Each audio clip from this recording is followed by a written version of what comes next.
ഒന്ന് നനപ്പാക്കണം, ഇന്നൊന്നും നിങ്ങൾക്ക് നനപ്പാക്കുള്ളത് പരിശുദ്ധ റമളാൻ അവിടെ സന്ദർഭത്തിൽ ഞങ്ങൾ ഔത്രപ്പിത്തൽക്കും പള്ളിയുടെ പരിസരത്തും കൈനീട്ടക്കും ഒരാൾ പറഞ്ഞു അങ്ങ് ബിൽഡിംഗ് കെട്ടക്കും കോംപ്ലക്സ് കെട്ടക്കും വേനായിട്ട് പണ്ടതല്ല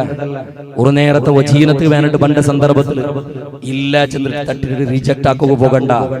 കുറെ പള്ളിക്ക് ബഹുമാനപ്പെട്ട ഉസ്താദുമാർ ബർവർ, മുതഅല്ലിമീങ്ങൾ ബർവർ,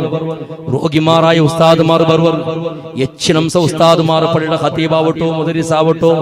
പള്ളിയുടെ മുഅദ്ദിനാവട്ടോ സദറാവട്ടോ പാവത്തെ കുടുംബത്തെ ഹള്ളി പ്രദേശത്തിൽ ബന്നെങ്ങ മീക്കടയാറ് ആറും ശ്രീമന്ത വർഗത്തെ ആൾമാർ തന്റെ മക്കളെ മുക്രിക്കും ആക്കില്ല, ഖതീബും ആക്കില്ല, മുഅല്ലിമും ആക്കില്ല. അങ്ങ് ഗൊന്തുണ്ട് ഈ ശമ്പളത്തിൽ നിന്ന് ഞങ്ങളെ മക്കൾ മൂർനാളത്തെ ചോറ് തിന്നൊക്കെ സാധ്യയില്ല. ഒരു തിങ്കളുടെ ശമ്പളത്തിൽ ചെന്നിട്ട് അത് യച്ചനംസ പാവത്തെ കുടുംബത്തിൽ ബണ്ടത് അങ്ങ് നിങ്ങളെ റായത്തുക തറാവീക ളുഹുറുക ജുമാഅത്തുക അസറുക ബർവർ അങ്ങ് ബണ്ടന ചെന്നലെ ബിൽഡിംഗ് കെട്ടുക വേനായിട്ട് ബണ്ടല്ലങ്ങ ആഡംബര ജീവനത്തുക്ക് ബണ്ടതല്ലങ്ങ കിതാബുക കാസുക ബണ്ടത് നെക്സ്റ്റ് ദർസ് മുന്തുരിക്കുക ബണ്ടത് കുറെ വയസ്സായ